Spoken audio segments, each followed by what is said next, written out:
Halo, selamat siang Sobat Genpes semuanya. Kita ketemu lagi di Klinik Saham ya. Hari ini edisi 6 Agustus nih teman-teman. Apa kabar semuanya? Semoga sehat selalu. Bersama saya Andrian dan rekan saya ada Mas Mino. Kami dari tim Retail Research CGS International Sekuritas Indonesia. Dan nanti kita juga membuka sesi live Q&A. Jadi mungkin kalau ada pertanyaan dari teman-teman terkait dengan view satu saham ya, mau konsultasi portofolionya boleh banget. Kita akan buka sesi Q&A nanti ya. Silahkan aja kalau ada pertanyaan. Oke, mungkin untuk mengawali klinik saham hari ini kita coba mengulas bagaimana market di sesi pertama ya. Mas Mino, gimana nih market kita di sesi pertama Mas Mino? Ya, untuk di sesi pertama sendiri tadi market kita masih angkanya melemah 0,01 ya. Jadi itu menjelang penutupan ada sedikit tekanan, padahal sebenarnya di sepanjang sesi 1 hampir konsisten di zona hijau ya.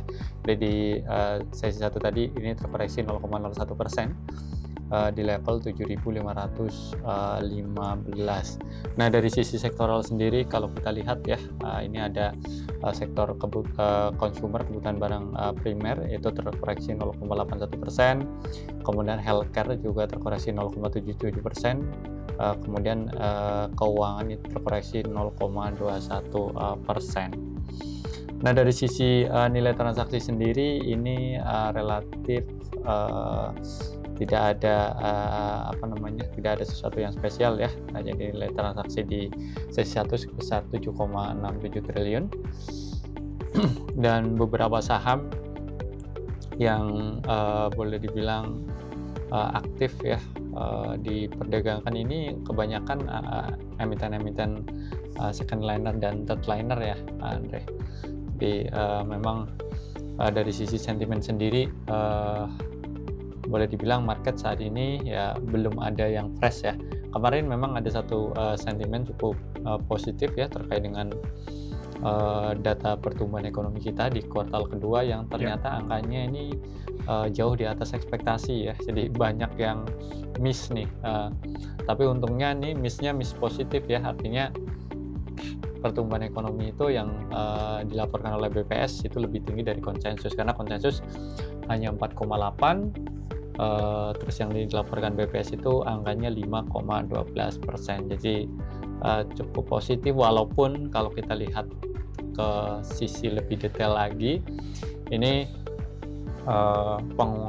pertumbuhan ekonomi yang cukup besar ini karena dari sisi investasi ya.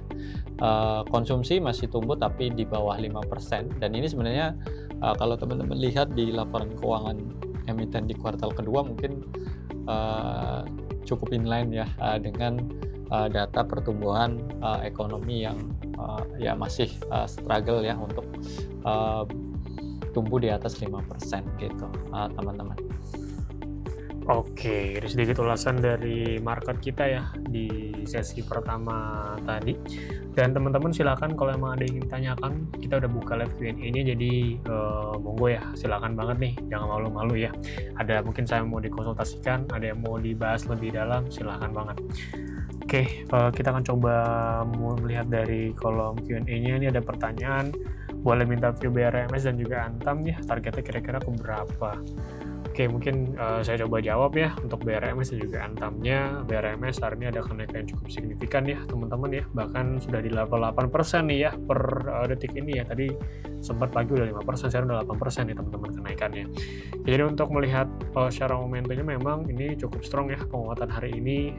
Volume juga saya lihat juga masih cukup kuat ya, dan ada resist yang mungkin akan coba ditembus di sekitar level 466 atau 470 ya untuk lebih konfirmasinya. Kalau ini akan lewat, maka harga berpotensi untuk secara swing punya peluang ke level 500 ya teman-teman ya, targetnya sendiri. Oke, dan data perhatikan kalau harganya ada pembalikan dan turun di level 440 dulu, itu sinyal yang pertama. Atau apalagi turun di level 420 mungkin udah nggak begitu menarik ya. Jadi BRMS masih punya peluang melihat tingginya volume ya dan solidnya dari candle per hari ini ya, mungkin akan coba target utamanya ke level 500. Lalu untuk Antam berikutnya Oke, untuk Antam sendiri juga ini juga ada kenaikan yang cukup signifikan ya, teman-teman ya, sampai di 4% ya per hari ini ya. Secara tren memang sebetulnya masih ada di fase konsolidasi ya secara micro trendnya ya teman-teman, dan ini akan coba menembus area resist di sekitar 3120-nya. Kalau ini bisa berhasil tembus, harga punya peluang ke level 3250 teman-teman. Support kuat Antam itu ini bisa teman-teman cermati ya di sekitar level 2950, lalu di sekitar level 2900 lah ya.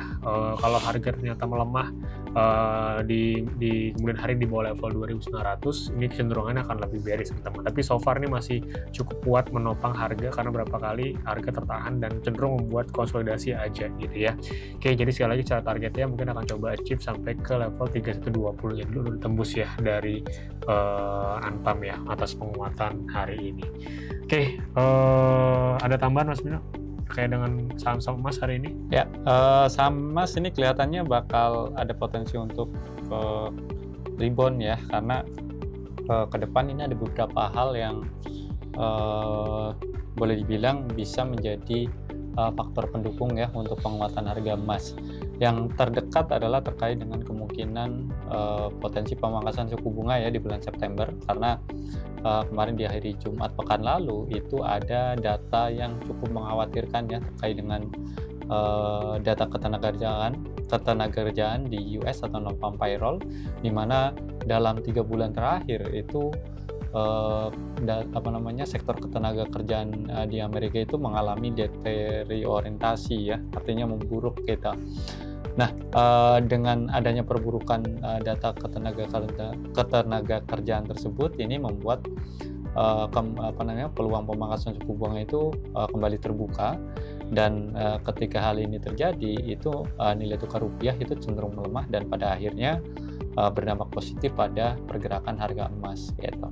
Itu satu sisi. Kemudian di sisi lain juga kita tahu nanti per 7 Agustus ya, ini efek dari kebijakan tarif itu akan mulai berlaku. Jadi ya walaupun memang angkanya lebih kecil dari sebelumnya, tapi belakangan eskalasinya agak meningkat ya. Jadi itu juga memberikan ketidakpastian. Jadi aset safe haven bisa menjadi pilihan. Tapi sentimen utamanya terutama tadi ya terkait dengan pelemahan nilai US dollar seiring dengan ekspektasi pemangkasan suku bunga. Jadi tahun ini ekspektasinya tetap di 2 kali gitu.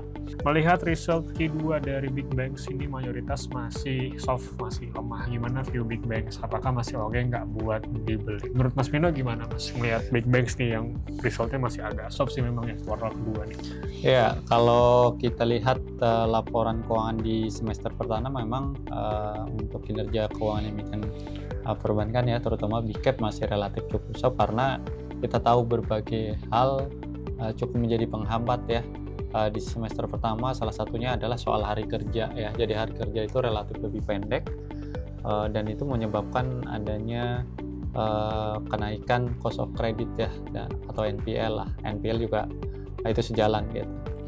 Kemudian yang kita tahu juga di semester 1 juga ada kecenderungan rupiah juga agak melemah ya. Itu yang cukup ini juga ya menjadi sentimen negatif ya untuk emiten-emiten di sektor ini. Tapi untuk ke semester kedua ya, ini kan untuk hari kerjanya itu jauh lebih panjang ya. Jadi pertama jauh lebih panjang dan itu tentunya harapannya bisa membalikan tekanan yang negatif di semester 1 tadi itu menjadi positif, artinya ada harapan ke depan dari sisi kualitas aset akan membaik. Kemudian yang kedua juga tadi ya terkait dengan rupiah yang secara historikal biasanya di semester kedua itu akan cenderung melandai, dan ini akan harusnya bisa dimanfaatkan oleh BI ya untuk kembali memangkas suku bunga acuan ya. Jadi kalau dari prediksi tim riset kita sih sekitar 2 kali lagi ya, kalau nggak salah sekitar 2 kali lagi 50 basis point ya totalnya. Nah ini kan harapannya juga akan berdampak positif ya dari sisi NIM gitu. Jadi memang kalau untuk teman-teman yang mau invest ini secara sektoral sebenarnya sentimennya cukup positif ya untuk saat ini, walaupun harga sahamnya belum rebound ya. Tapi ya kalau dalam investasi justru beli itu ketika harga sahamnya lagi diskon gitu teman-teman, bukan ketika harga sahamnya itu lagi dalam tren naik gitu. Yang penting historicalnya itu kuat, artinya historical itu membuktikan bahwa kinerja perusahaan dan harga sahamnya itu secara historical itu selalu konsisten bisa bangkit dari keterpurukan. Nah, salah satunya adalah banking ya. Jadi saya pikir momen saat ini itu bisa dimanfaatkan untuk teman-teman yang mau invest ya. Jadi bisa cicil belilah istilahnya gitu. Jadi bisa dapat harga murah dengan harapan nanti reboundnya juga akan cepat. Karena sebenarnya kalau untuk emiten-emiten perbankan, kalau kita ngomong dari sisi fundamental ya, ini juga emiten atau perusahaan yang boleh dibilang itu paling cepat ya, paling cepat beradaptasi terhadap perubahan kondisi makro ya. Jadi kalau misalnya saat ini misalnya ketika kondisi makro tidak terlalu baik, mereka dengan dengan cepat bisa beradaptasi. Caranya gimana? Caranya adalah mengerem laju kredit ya seperti contoh yang dilakukan oleh misalnya BCA gitu. Jadi BCA itu walaupun LDR-nya itu masih di sekitar 80%, tapi mereka memutuskan untuk tetap konservatif ya dalam target pertumbuhan kredit, karena yaitu tantangan makronya masih menantang. Nah, nanti kalau misalnya kondisi makro membaik ya, even baru sebatas ekspektasi atau udah terlihat nih arahnya semakin cerah, itu biasanya mereka juga paling cepat beradaptasi gitu. Nah, itu yang secara historikal juga akan diikuti oleh harga saham. Jadi ya intinya kalau untuk perbankan big cap sih saya pikir historikal udah membuktikan. Jadi teman-teman kalau mau yang invest sih it's okay sih, nggak ada masalah ya. Tapi ya itu tadi perlu kesabaran ya teman-teman, karena ya yang namanya investasi secara teori pun sebenarnya minimal 1 tahun gitu. Jadi teman-teman harus sabarlah menunggu momen ketika nanti harga sahamnya bisa balik gitu. Oke ya, kita lanjut ke pertanyaan berikutnya. Mungkin jadi the last question ya. MSCN ini ke depannya bagaimana? Kalau secara teknikal saya melihat polanya masih dalam fase konsolidasi, belum ada sinyal dia akan berbalik menjadi pola reversal atau bullish tentunya. Kecuali mungkin kalau harga ternyata ada kebalikan yang cukup kuat dan berhasil bertahan di atas level 510 mungkin ya teman-teman, ya itu menjadi indikasi awal dan akan lebih firm lagi kalau harga terus menguat di atas level 530-nya. Sementara tertopang support di sekitar level 480, kalau ini lewat 480-nya harga akan menurun sampai ke level 464 atau 460 teman-teman ya, sebagai area target koreksinya, itu area support berikutnya maksudnya ya.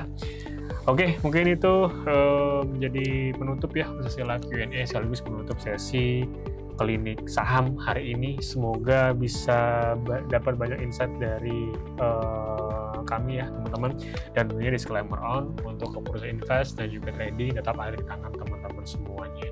Thank you sekali lagi yang udah bergabung, yang udah mau jawab pertanyaan. Sampai jumpa lagi, nanti kita ketemu di sesi klinik saham berikutnya. Sampai jumpa.